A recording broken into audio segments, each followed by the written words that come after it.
السلام علیکم اسٹوڈنٹس، آج ہم پی ایس ٹی کا چیپٹر نمبر 1 اسٹارٹ کرنے جا رہے ہیں، جس کا نام ہے پاکستان کی نظریاتی اساس۔ میں نے اس چیپٹر کو تھوڑا سمرائز کیا ہے اس میں، تاکہ آپ لوگ اسے اچھے سے سمجھ سکیں اور اس کے مین پوائنٹس دماغ میں بٹھا سکیں۔ آپ کو بہت زیادہ رٹ کے یاد نہ کرنا پڑے۔ آپ کوشش کیجئے کہ جو میں آپ کو سمجھانا چاہ رہی ہوں آپ اس کو سمجھیں اور اپنے پوائنٹس میں اس کو لکھیں، اور اس کے بعد اس کو فردر لیندی بنانے کے لیے آپ اسے خود ڈسکرائب کریں گے اپنے اون ورڈز میں۔ جو بھی باتیں آپ کو اس ٹاپک میں سمجھ میں آتی ہیں آپ اس کو یاد کرنے کے بعد اس میں ایڈ کر دیں گے۔ اسے میں نے 3 ٹاپک لیے ہیں، ایک نظریے کا مفہوم، ایک نظریے کے ماخذ، اور ایک اسلام میں جمہوریت کے اصول۔ تو میں ان تینوں ٹاپکس کو تھوڑا آپ کو ڈیفائن کر کے بتاؤں گی کہ آپ نے اس کو پیپر میں لکھنا کیسے ہے۔ جو کچھ اس ویڈیو میں موجود ہے آپ نے وہ تو یاد کرنا ہے، لیکن اس کے علاوہ بھی آپ نے اس میں لکھنا ہے، تاکہ آپ کا ایک لیندی کویشچن تیار ہو سکے۔ تو میں آپ کو بتانا چاہ رہی ہوں نظریے کا مفہوم۔ نظریہ آئیڈیالوجی 2 لفظوں سے مل کے بنا ہے، آئیڈیا اور لوجی۔ یہ ایک فرانسیسی لفظ ہے۔ نظریہ یا آئیڈیالوجی زندگی یا ثقافت کے بارے میں تصورات کی ایک منظم اور باقاعدہ شکل کا نام ہے۔ اس سے انسانی زندگی کا ایسا نظام وجود میں آتا ہے جس کے لازمی اجزاء میں اعتقادات، نظریات اور حیات انسانی کے مقاصد شامل ہیں۔ اعتقادات سے مطلب ہے ان کی ٹریڈیشن، ان کی جتنی روایتیں ہیں جو وہ کرتے رہتے ہیں، وہ سب نظریات، ان کے سوچنے کے طریقے، اور حیات انسانی ان کی زندگی گزارنے کے طریقے۔ نظریہ بیسیکلی لوگوں کے رائے اور ان کی یقین کو جمع کر کے بنایا جاتا ہے۔ کسی بھی ملک اور قوم کا نظریہ اس میں موجود ہونے والے تمام لوگوں سے مل جل کے بنتا ہے۔ نظریہ کسی بھی چیز کو دیکھنے کے طریقے کو کہتے ہیں۔ کیونکہ پاکستان ایک اسلامی نظریاتی ریاست ہے، اس لیے اسلامی نظریہ پاکستان کا نظریہ اسلامی نظریہ ہے، جس میں تمام احکامات اللہ تعالیٰ کے قائم کردہ ہیں۔ نظریے کا اصل مفہوم یہی ہے کہ آپ اس کے ماخذ کے بارے میں جانیں۔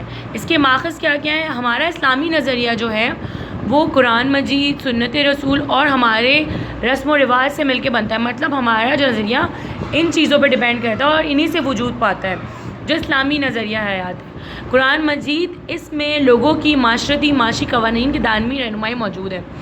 اس کا مطلب یہ ہے قرآن مجید میں انسان کی زندگی گزارنے کے تمام طریقے، کس طرح گزارنی چاہیے، کس طرح نہیں گزارنی چاہیے، کیا حلال ہے، کیا حرام ہے، کیا اچھا ہے، کیا برا ہے، وہ سب کچھ قرآن مجید میں کھل کے واضح کیا گیا ہے، تاکہ ہم لوگ اس سے ہدایت حاصل کر سکیں اور اس کے مطابق اپنی زندگی گزار سکیں۔ پاکستان حاصل کرنے کا مین مقصد یہی تھا کہ یہاں رہنے والے اپنی زندگی آزادی کے ساتھ اسلامی اصولوں پہ عمل کر کے گزار سکیں۔ تو اس کا سب سے پہلا جو پوائنٹس آتا ہے وہ یہی ہے کہ ہم تمام لوگ جو پاکستان میں رہتے ہیں وہ اپنے نظریے کو اسلامی نظریہ بنائیں اور قرآن کی تعلیمات کے مطابق اپنی زندگی گزاریں۔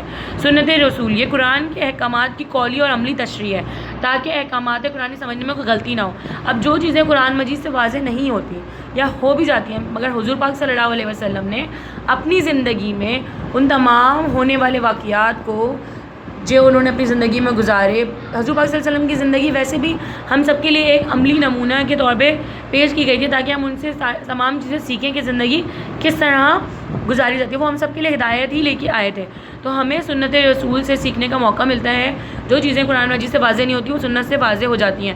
رسم و رواج کسی بھی معاشرے کی عکاسی کرتے ہیں۔ جیسے ہمارے معاشرے کی جو رسم و رواج ہیں وہ مسجد جانا، نماز پڑھنا، عید کی نماز پڑھنا، ایک دوسرے سے ملنا، خوشیاں منانا، خوشیوں میں شریک ہونا، مگر ہندو اور کرسچنز وغیرہ میں مندر جانا، پوجا کرنا، یہ ان کی رسم و رواج ہیں۔ ہر معاشرے کی رسم و رواج اس معاشرے کے نظریے کی عکاسی کرتی ہیں۔ ایک اسلامی معاشرے کی رسم و رواج بھی اسلامی قاعدے اور قوانین کے مطابق ہوتی ہیں اور ہم ان کو اسی طرح مناتے ہیں۔ شادیاں سادگی سے کرتے ہیں، اس میں نکاح کرایا جاتا ہے جو کہ تمام مسلمانوں پہ فرض ہے کرنا۔ یہ ہمارے معاشرے کے اصول ہیں۔ بچے پیدا ہوتے ہیں ان کا عقیقہ کرایا جاتا ہے۔ تو یہ تمام چیزیں جو ہیں یہ رسم و رواج میں آتی ہیں۔ اب اسلامی جمہوریت کے اصول، عدل و انصاف سب سے پہلا اصول ہے۔ عدل سے مراد ہے ایک جیسا قانون، سب کے لیے ایک جیسا قانون، چاہے وہ امیر کا بچہ ہو چاہے وہ غریب کا بچہ ہو۔ اگر وہ چوری کرتا ہے تو اس کے لیے ایک جیسی سزا ہونی چاہیے، جو کہ ہمارے حضور پاک صلی اللہ علیہ وسلم نے بھی ایک واقعے پہ فرمایا۔ جب ایک چور کے ہاتھ کاٹنے کا حکم ہوا تو حضور پاک صلی اللہ علیہ وسلم نے فرمایا اگر ان کی جگہ میری بیٹی فاطمہ نے بھی چوری کی ہوتی تو میں ان کے بھی ہاتھ کاٹ دیتا۔ تو اتنی بڑی بات ہے کہ ہمارے نبی نے بھی ہمیں عدل کی اگزامپل دی ہے۔ صاف بیان کر کے، تو یہ قانون الہی کی اصل بنیاد ہے. صرف عدل کی بنیاد پہ ہی کوئی معاشرہ پرامن اور خوشحال ہو سکتا ہے. اگر کسی معاشرے میں عدل نہیں ہوگا تو کوئی قتل کرتے ہوئے، چوری کرتے ہوئے نہیں ڈرے گا، اسے پتہ ہوگا اسے سزا نہیں ملے گی. لیکن جب اسے پتہ ہے کہ اس کو اس کی سزا ملنی ہے تو وہ یقیناً وہ کام کرتے ہوئے ڈرے گا، اور معاشرے میں گناہ، غلطیاں اور کرائمز کم ہو جائیں گے. اخوت کا مطلب ہے بھائی چارہ. یہ اسلامی معاشرے کا ایک اہم پہلو ہے. بھائی چارے سے مراد ہے کہ تمام مسلمان آپس میں بھائی بھائی ہیں اور انہیں مل جل کے رہنا چاہیے. جو چیز آپ اپنے لیے پسند نہیں کرتے وہ اپنے بھائی کے لیے بھی پسند نہیں کر سکتے.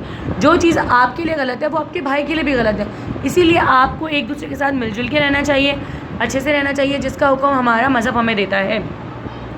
پھر آتا ہے مساوات. مساوات کے معنی ہیں برابری.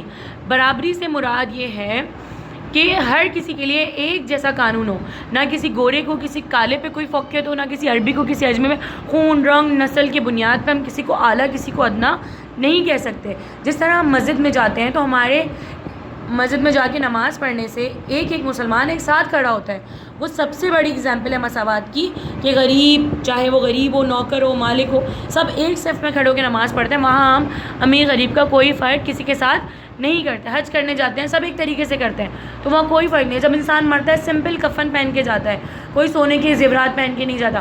تو اللہ تعالیٰ نے مساوات کی اگزامپل تو دنیا سے لے کے آخرت تک ہمیں دی. سب ایک جیسے پیدا ہوتے ہیں، ایک جیسے مرتے ہیں. دنیا میں جیسی بھی زندگی گزارے، آخرت میں سب کی ایک جیسی ہونی ہے. جو اچھا عمل کرے گا اس کی اچھی، جو برے کرے گا اس کی بری. تو ہمیں دنیا میں بھی مساوات کے ساتھ کام کرنا چاہیے. رواداری، ایک دوسرے کے درد کو محسوس کرنا.